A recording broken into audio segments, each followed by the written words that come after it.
morning. My name is Lovey Sturchill. I'm a first-year bio pre-med major from Chicago, Illinois. And today I'll be asking you a few questions regarding your experience at Hampton University and your life after. Okay.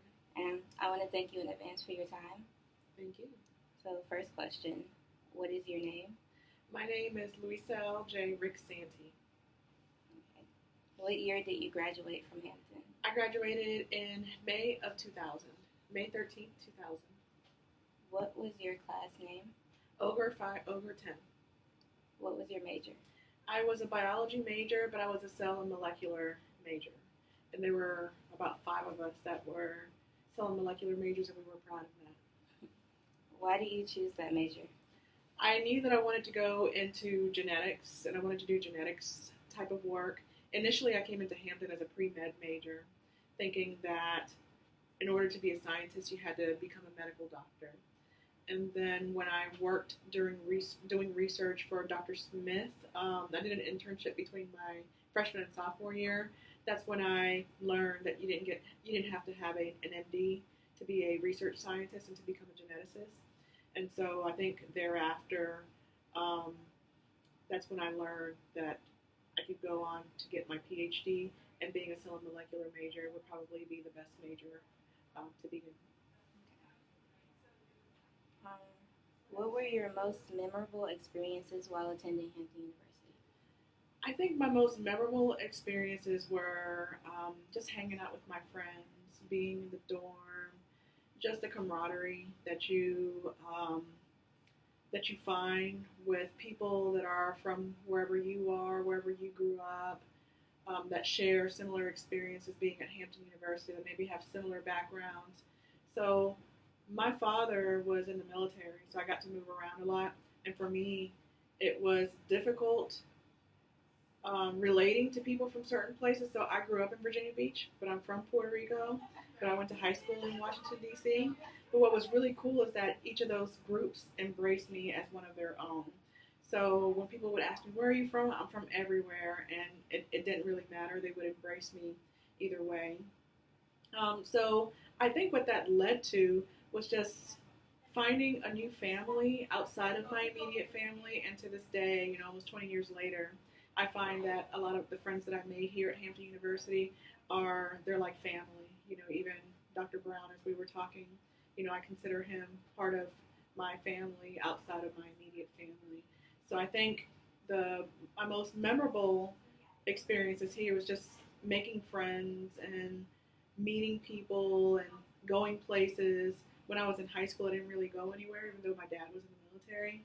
And when I met friends here, I traveled with them. I went to their homes. I got to travel all over the place as part of the MARC program. So just meeting new people, making new friends, and making family. What was the most important thing that you learned at Hampton University? I think the most important thing that I learned was that your village is very important, and having a village that encourages you and supports you is really important. So after I left Hampton University, I went straight into graduate school. I went to Washington, D.C. I went into a very competitive graduate program, and it was really hard. It was really hard, and there were times that I thought that I wouldn't make it. But having my village and having my friends from Hampton, that really ensured that I was successful in my program. And when I was down, they would come up to Washington, D.C. and visit me and show me a good time and just let me know, you know what, you're doing big things. I understand. They understood that it was really hard, but they understood that it was important for me to get through the program, and they supported me, and they made sure that I think mentally I was doing all right. And I think without that, I couldn't have made it through my program. Had it not been for my friends and my now husband, who was, my friend then, without that community and that support from my village, I don't think that I would have made it. And so, that was something that I gained that was very valuable to me. What is your current career? I'm the director of the Cancer Research Center here at Hampton University. I'm the founding director. Okay. At what moment did you realize that this was the right career for you? So very early on while I was in graduate school, so when I was at Georgetown, I actually got my doctorate, my PhD in tumor biology. So I always knew that I wanted to do something in cancer research. I have an extensive family history in cancer, and the reason I went into genetics was because I really wanted to know if I was going to get cancer, and I wanted to know if I had the cancer gene in my family. And so I knew very early in my career and in my college career that I wanted to go into cancer research and genetics. So that's not something that's wavered. And when I was in graduate school, I remember telling my advisor, I want to be a cancer center director one day. That was so very early on. I must have been, I don't know, 22 or 23 years old. And I said, I want to be the director of a cancer center. I want to develop programs. I want to lead research programs. And, he told me that I couldn't do it because I wasn't a medical doctor. And thank God I didn't believe him. And so, after I finished my PhD at Georgetown, I went to Howard and I learned additional skills. I learned how to teach. I went into academia. But I still had this desire to one day become a cancer center director. And Dr. Harvey called me one day, and he had learned that I was doing cancer research, and I was doing research in an area that he thought might be valuable at Hampton University. And he said that he was thinking about starting a cancer research center, and he invited me to come up, and we discussed what a cancer center might look like here. And he hired me, and I've been here 5 years and a couple of months. And I'm so happy that I got the chance to do this because many cancer center directors are, I don't know, over the age of 50, and I came here at the age of 35. And so nobody else would have given me that opportunity except Dr. Harvey. And I've learned so much because of it. I had to start this program from scratch. The good thing is that there were already things in place that allowed me to bring together and leverage and develop something where, what's that saying? The whole is greater than the sum of its parts. So I was able to take many parts and put them together, and because of that, the whole is actually greater than those parts put together. So this is what I've always wanted to do, and it's still my desire to lead cancer research programs in minority populations and get rid of and improve cancer survivorship in African Americans and improve diagnosis and treatment in all populations. What steps did you take to get to your current position? So I got my bachelor's degree in molecular and cell biology. After I finished that, I took my GRE and I went into a PhD program. I went straight into a PhD program, and my PhD program provided a full scholarship, so they paid for my tuition, and in addition, they paid me what we call a stipend. And what the stipend is for is while you're doing your graduate studies, you have to work. You have to work on your research and your dissertation. So essentially, you are getting paid for doing research. So I did completed my PhD in tumor biology from Georgetown University. I completed my dissertation. I wrote and published a couple of research papers, which is important and almost necessary. Yeah, writing publications and publishing your research is essential to becoming a scientist. Being able to disseminate what you've done is essential to your career and to graduating. And then after I finished my PhD, just like in medical school, you have to do a residency. I did a postdoctoral fellowship. And so I went straight into Howard University, and I decided to do my postdoctoral fellowship in cancer disparities, cancer genomics, and cancer epidemiology. And so what that meant is that I received additional training in the areas of genomics, disparities, and epidemiology. And so I actually ended up doing 2 postdocs. The first postdoc was in cancer genomics and cancer epidemiology and genetics and genomics. And then I did a second postdoc at Howard University in clinical translational sciences. So what that meant was that I was interested in being able to translate scientific findings into clinical applications. And because I was interested in genetics and genomics, I was interested in making sure that we implemented genetic approaches to improve the treatment of cancer with a focus on improving treatment in African American women. And so by then I had published, I don't know, about 15 or 20 articles. I had done research. I had a couple of grants under my belt, and I think that gave me the skill set and the qualifications to where Dr. Harvey was comfortable in bringing me in to lead the development of the Cancer Research Center here.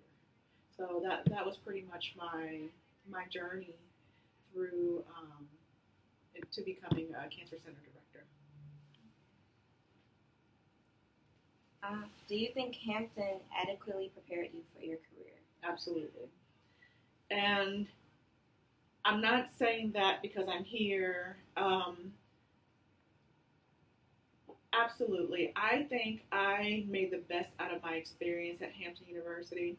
And I'm not afraid to tell people that, you know how I said it, we were very proud of being cell and molecular majors, that I was a nerd here at Hampton. And I did very well in my classes. I studied hard. I worked really hard. Even as a student here, I maintained several jobs, and I still managed to do very well being here. When I got to graduate school, my struggles weren't different than my classmates who came out of Boston University, University of California, and some of the other universities. We had very similar struggles. Now, where I suffered, and sometimes I still suffer, is in this thing called, what is it called? Imposter syndrome. I don't know if you've heard of imposter syndrome, where you think you're not good enough, or you're not good enough to be where you actually are, because you assume that other people around you are sometimes better than you. And, you know, I find more and more, the older I get, that the struggles that I have or that I've had are the same struggles that everyone has had. And I think everyone in my field struggles a little bit from imposter syndrome, thinking that they're not really as good as they really are. And I think that that I get validation every day from you students, from my peers, that what I'm doing is the right thing and I'm doing a good job. And did Hampton prepare me? Absolutely. Because I don't think that I would be where I am today had it not been for my education, the education that I received from Hampton University. I think, you know, because early on I knew that I wanted to go into cancer research, you know, I had the support from my professors and from my peers that made sure that I stayed the course and gave me the nurturing and support that I needed to stay the course. But I knew early on what I wanted to do. And I'm so proud to tell people that I graduated from Hampton University. And I always brag about the students here. And I just wish that the students knew how much they're actually getting from their education, and to try to squeeze as much of it as they could from their education here, because what we're providing for you is an education for life. And the other thing that I think was important about Hampton is that family nurturing. So I had friends that graduated from excellent universities, Harvard, Duke, and they don't feel the same way that I feel about my Hampton family. And so, you know, aside from getting a great education, I just got a great village and family from Hampton University. And I think those two things together are what have made me successful in my career. What do you think is the key to success? Working hard, I think, is a key to success. Prioritizing. You know, you can be involved in 5 million things here at Hampton University. You can be a student leader. You can be in the honors college. You can be in MAPS. You can be in the chorus. But I think what's important is to have the end in mind, and knowing what's going to be important to get you from point A to point B. So, what I like to tell the students is, keep the end in mind and do things that are going to benefit you for your career. And so I think that knowing that helps students prioritize. And so I think the key to success is prioritizing, knowing what it's going to take to get to that end goal, and filtering out all of the minutia, all of the extra stuff that can hold you down. Also, having great friends that want you to be successful, that aren't questioning whether or not you can do something or not, is really important as well. So, again, your village, keeping the end in mind, knowing what your goals are, and if you don't know, making sure that you're doing everything that you can to explore so you can get to resolution on what it is that you want to do. So I think the very first thing is to work hard, and the second thing is being able to prioritize and filter out extraneous activities that won't hold you back. Okay. I have one last question. What was your favorite project that you worked on? My favorite project? It's still actually a favorite project. I'm still working on it. I've been working on it since I was at Howard University. So I've been working on this project since, I'd say 2010. So it's been 8 years. So, and I have this piece of paper right here. I don't know if you can see it. So this piece of paper right here is a family. Do you know how to read a pedigree? No. So this is a pedigree. This is a pedigree. And the circles are the women and the squares are men. And the color indicates the type of cancer somebody had. So this is the patient that arrived here at Howard University. She was 73. She had right breast cancer, triple negative. She was diagnosed at 56. She had left breast cancer at 65. She had bone cancer at 73. And I think a couple of years ago she passed. Well, anyway, she shared that her sisters, 1, 2, 3, 4, 5, 6 sisters, out of all 6 sisters, 5 of them had breast cancer and 4 of them had passed. She also shared that her brother had breast cancer at the age of 30. Her parents, her mom had breast cancer and her dad died of colon cancer. And dad had 2 sisters who had colon cancer and breast, and mom had a brother who died of lung cancer and a sister who died of some disease that we don't know of. She, the patient, had a daughter who died of cancer, and she had other children for which she didn't know what would happen to them. And so to this day, we're trying to find out if there was a genetic mutation running in her family. And why that's important is because we can inform her kids about how to prevent cancer in the family. So if there's a breast cancer gene that's running in the family, then maybe the 3 daughters that she had can do what we call prophylactic mastectomies and have their breasts removed before the breast cancer occurs. And there are other things that she could do, and maybe her son can make sure that he undergoes some type of cancer screening. So this family for me is kind of my motivation. She's an African American woman, and we don't know what's causing all this cancer in her family. So she's my motivation. This is why I do what I do. And this is a project that I've been working on since 2010. If they get those treatments, will it prevent their children from developing cancer as well? No. So this can keep on going. But if we find the mutation in that family, we can keep testing them to make sure that we do screening, early screening, that we don't wait till 45 or 40 years old to do breast cancer screening, that we don't wait until 40 to do prostate cancer screening, that we don't wait until 50 to do colon cancer screening, because those are the ages that screening is done for people that don't have a family history. But this family right here with all this family history should not be waiting until those ages to get screened. Screening is the key to early detection, and if you can detect cancer early, you can almost surely cure cancer. It's when you find it late that it becomes really, really difficult to treat because it spreads, and it becomes different as it spreads. But if it's contained in one place, you can remove it, you can irradiate, and you can do different things to try to prevent it.